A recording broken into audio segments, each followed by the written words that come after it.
Hello दोस्तों अगर आप यदि किसी इलेक्ट्रिकल फील्ड में काम कर रहे हैं या फिर किसी इलेक्ट्रिक फील्ड से रिलेटेड है तो आपको ये जानना बहुत ज़रूरी होता है दोस्तों, जो ट्रांसमिशन लाइन होता है तथा जो फीडर होता है, दोनों में हमारा क्या डिफरेंस होता है। तो दोनों को बेसिक डिफरेंस क्या है कि तो दोनों को क्या एक ही है या फिर दोनों में अलग अलग होते हैं।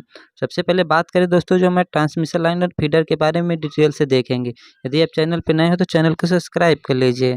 सबसे पहले हम बात करें जो हमारे दोस्तों पावर सप्लाई होती है। पावर सप्लाई हमारी बनती कहाँ है? सबसे पहले देखें तो पावर सप्लाई दोस्तों हमारे पावर प्लांट में बनती है। पावर प्लांट से हमारा पावर सप्लाई जनरेट होती है, जो हमारा मैक्सिमम केसों में 11 केवी पे जनरेट होती है। 11 केवी में जो हमारा पावर सप्लाई जो दोस्तों पावर प्लांट से जनरेट होने के बाद, या पावर प्लांट में कई तरह जनरेट होता है। Nuclear power plant, hydro power plant हो गया, मतलब कई बेसिस की तरह कई तरह के पावर प्लांट होता है जहाँ से हमारा 11 केवी जनरेट की जाती है।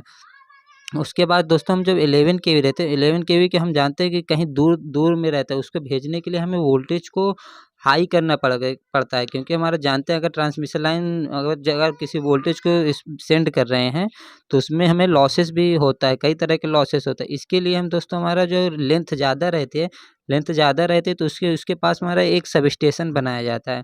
सब स्टेशन दोस्तों एक स्टेप अप सब स्टेशन होता है, मतलब एक सब स्टेशन में एक ट्रांसफार्मर लगाया जाता है जो एक स्टेप अप ट्रांसफार्मर होता है, जो दोस्तों यार 11 केवी को 132 केवी या फिर उससे ज़्यादा 132 केवी या उससे ज़्यादा पे हमारा कन्वर्ट करती है, जिससे हमारा ट्रांसमिशन लाइन ले जाने में ईजी होगा। जैसे ट्रांसफार्मर के से दोस्तों 132 केवी हमारा जनरेट चेंज करने के बाद 132 केवी चेंज करने के बाद जो हमारा जो लाइन जाती है, मतलब जो ट्रांसमिशन लाइन जाती है उसको ही हम दोस्तों ट्रांसमिशन लाइन बोलते हैं। मतलब दोस्तों जो स्टेप अप करने के बाद हमारा 132 केवी या 256 केवी जितने भी करने के बाद जो हमारा लाइन वहाँ से निकलता है उसको हम दोस्तों ट्रांसमिशन लाइन बोलते हैं। अब बात करें दोस्तों ट्रांसमिशन लाइन की बात हो गई, तो अब इसको हम अगर ट्रांसमिशन लाइन ले जाने के बाद दोस्तों हमें इसको अब नेक्स्ट अगर कहीं पे ले जा रहे हैं या इंडस्ट्रीज़ में कहीं ले जा रहे हैं, इंडस्ट्रीज़ में अप्लाई कर रहे हैं या फिर हमारा घरों में या गाँवों में ले जा रहे हैं, उसके लिए हमें दोस्तों वहाँ पे भी हमें एक सब स्टेशन बनाया जाता है। मतलब जो ये ट्रांसमिशन लाइन दोस्तों वह सब स्टेशन पे जाके उतरेगा, मतलब वहाँ ट्रांसमिशन लाइन वहाँ सब स्टेशन पे रुकेगा। जिसके बाद देखें दोस्तों जो ट्रांस सब स्टेशन होगा, सब स्टेशन में हमारा जानते हैं कि वह बहुत हाई वोल्टेज होता है, जिसको हम डायरेक्टली यूज़ नहीं कर सकते, क्योंकि अगर इंडस्ट्रीज़ में हम उसको डायरेक्टली यूज़ नहीं कर सकते, तथा अगर विलेजों में तो जानते हैं जैसे कि 220 या 240 वोल्टेज या 3 फेज़ सप्लाई ज़्यादा से ज़्यादा 440 तक हमारा वोल्टेज अप्लाई होता है। इसके लिए दोस्तों हम वहाँ पर भी हमें एक सब स्टेशन बनाया जाता है। सब स्टेशन जो बनाया जाता है दोस्तों वहाँ पर हम एक ट्रांसफार्मर लगाते हैं। ट्रांसफार्मर में दोस्तों वह स्टेप डाउन ट्रांसफार्मर लगाते हैं। स्टेप डाउन मतलब दोस्तों जो हमें वोल्टेज ज़्यादा आ रहा है उसको हम कम वोल्टेज करते हैं। इसके लिए हमारा एक स्टेप डाउन ट्रांसफार्मर करके 132 केवी मान लीजिए आ रहा है, तो 132 केवी को हम पहले 11 केवी में हम चेंज कर लेते हैं। 11 केवी चेंज करने के बाद दोस्तों उसमें हम दोस्तों 11 के चेंज करने के बाद अगर हम मान लीजिए कि ये इंडस्ट्री में ले जा रहे हैं सप्लाई, या फिर हम ले जा रहे हैं उसको कहीं विलेजों में मतलब गाँव में ले जा रहे हैं, तो उसके लिए भी हम अगर इंडस्ट्रीज़ में ले जाए तो इंडस्ट्रीज़ में अगर ले जाए तो वहाँ पे भी इंडस्ट्रीज़ के पास भी एक एक ट्रांसफार्मर एक सब स्टेशन बनाया जाता है दोस्तों। एक सब स्टेशन बनाया जाए जहाँ पे हमारा इंडस्ट्रीज़ के लिए प्रॉपर उसका सब स्टेशन बोलते हैं।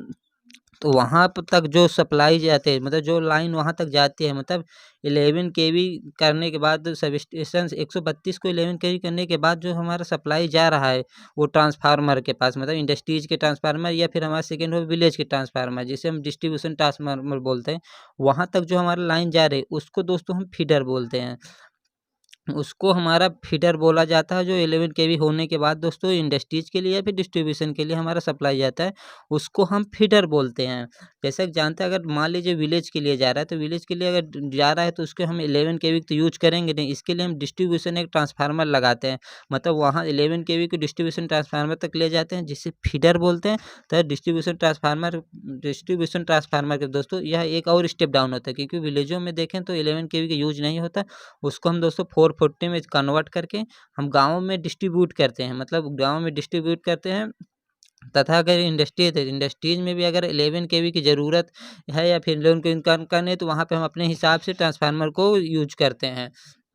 इस तरह देख सकते हैं दोस्तों ट्रांसमिशन लाइन तथा फीडर दोनों में आपको बेसिक डिफरेंस तो पता चल गया होगा दोस्तों, दोनों में क्या होता है। ट्रांसमिशन लाइन की बात करें दोस्तों, जो हमारा पावर प्लांट से स्टेप अप होने के बाद जो लाइन जाती है, उसे हम ट्रांसमिशन लाइन कहते हैं, तथा जो हमारा ट्रांसमिशन लाइन जाने के बाद दोस्तों उसको स्टेप डाउन करके हम जब डिस्ट्रीब्यूशन ट्रांसफार्मर में ले जाते हैं, उसको हम वो लाइन को फीडर कहते हैं। इस तरह दोस्तों अब आपसे कोई भी इंटरव्यू में पूछा जाए तो आप बता सकते हैं दोस्तों दोनों में क्या डिफरेंस होता है।